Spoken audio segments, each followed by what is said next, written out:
Halo, kembali lagi dengan Bunda Didi. Hari ini aku mau share resep salad Solo yang segar, teman-teman.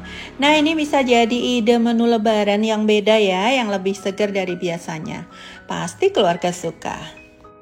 Oke, langsung aja aku share resepnya ya. Pertama, panaskan margarin, lalu tumis bawang bombay iris, bawang merah dan bawang putih yang dihaluskan hingga matang dan harum. Lalu masukkan daging yang udah dimarinasi dengan sedikit garam dan merica. Selanjutnya kita aduk-aduk daging sampai berubah warna. Setelah itu kita masukkan sari tomat.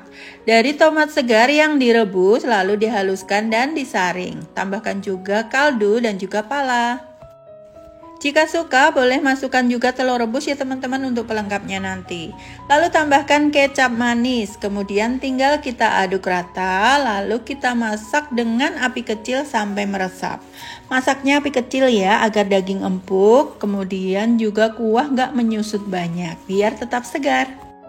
Tinggal sajikan dengan pelengkap deh, selamat mencoba.